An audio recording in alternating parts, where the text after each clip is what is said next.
So in a earlier video, I installed a upper strut tower bar on this Volkswagen Cabriolet. In this video, I'm going to address the lower strut towers. So essentially, it's a unibody chassis, and then there's these frame horns that come off the front, basically, that extend from the firewall. So the firewall's here, right? So the firewall kind of ends right here. And then you have that upper frame horn where the strut mounts up top there, and the engine mounts right there, which I just replaced. And then you have this kind of lower horn here. And what's important about these, or significant about these, is this is where the suspension mounts, right? So you have the upper is where the strut mounts, and then the only control arm is this lower control arm, and it mounts right to these ends of these horns. So these flex, there's just inherent flex in this. So anything to strengthen this point, to help locate this point, improves handling and feel. So there's a couple aftermarket options that, for instance, Eurosport makes a simple bar which goes from this point to this point, and it's one bar that connects the two, and it kind of, right, so now they're tied to each other, which improves. And then they make a much more aggressive, much more substantial piece, which is, it triangulates 4 points on the chassis. So it connects here to here, and then it connects to where the back of the trailing arm or control arm mounts. I believe it goes from here to here, and then it has X bracing in between. And the only detractor of that one, which is really substantial, is that X bracing kind of comes down low to clear the motor mount and everything like that. So you sacrifice potentially some ground clearance. But, you know, that's pretty extreme and does a really good job, if you think about it, kind of triangulating and strengthening and bracing these mounting points.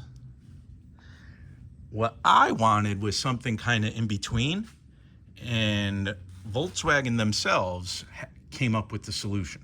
So this is the member, the brace from a Scirocco. And you can see it kind of would sit in here. So you can see, right, that bolt comes off, that bolt comes off, and it connects the 2 points. While it does have some bracing to kind of help triangulate the structure itself. Now this car doesn't have provision for those holes, so there's no hole there, no hole there, right there. So I will make those. So simply, this bolt's gonna come out. I believe it's a 19 millimeter. You have to be careful, because when that comes out, the whole control arm wants to come out. Same thing there. So I'm gonna use some jacks to brace the control arm and support it. But I'm gonna take these two out, mount this, then use like a drift punch to locate the hole that needs to be drilled, drill holes, and put some hardware in there to hold the lower bracket in.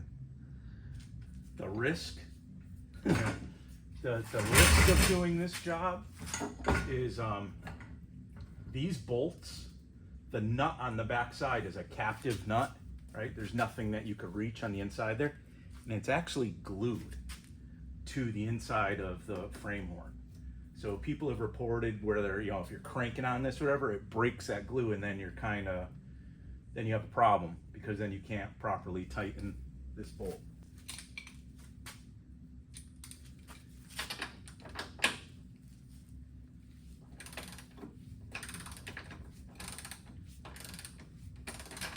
Okay, let's see what happens.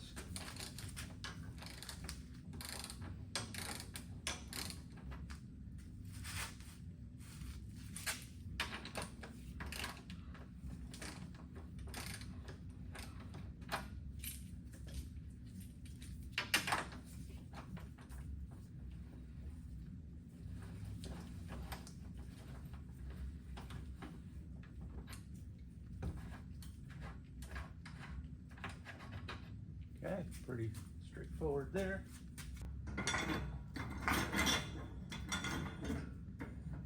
I'm not even sure if this is a real issue that I need to brace these. But I really don't want anything shifting on me, so.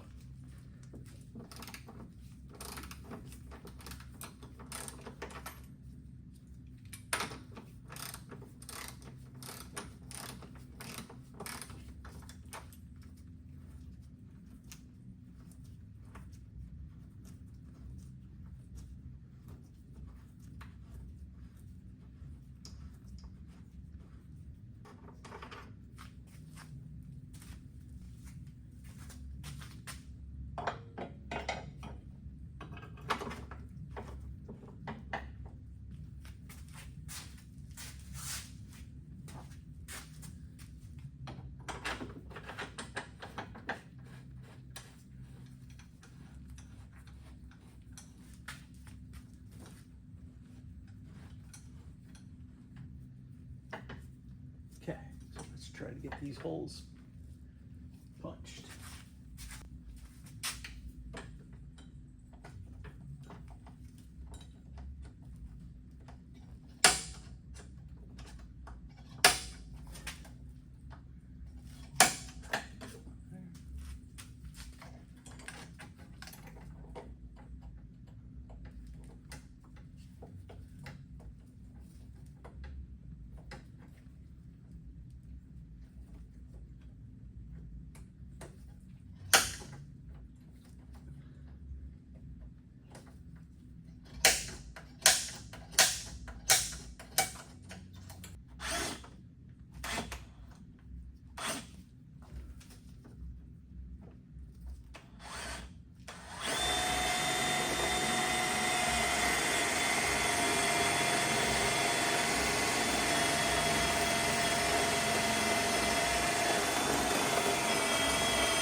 Okay, let's find some hardware.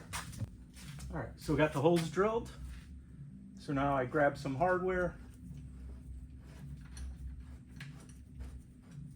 We're gonna get those bolts started.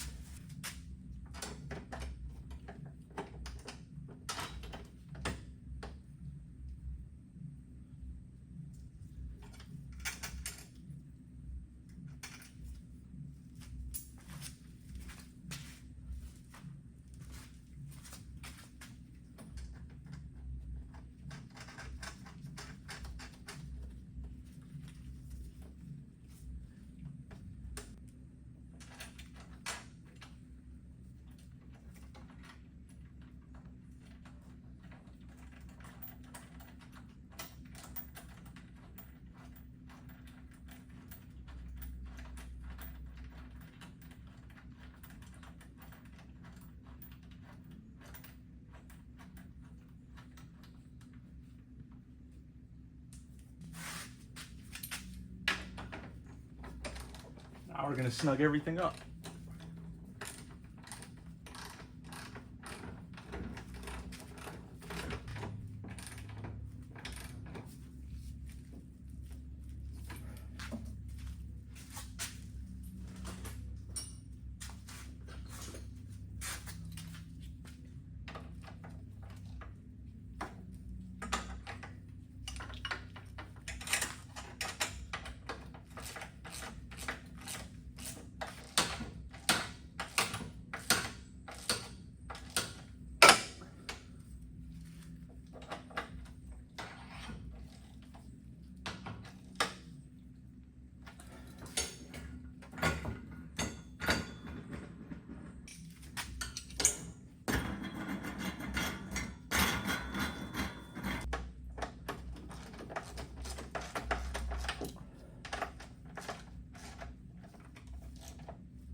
So now we have the Scirocco lower strut brace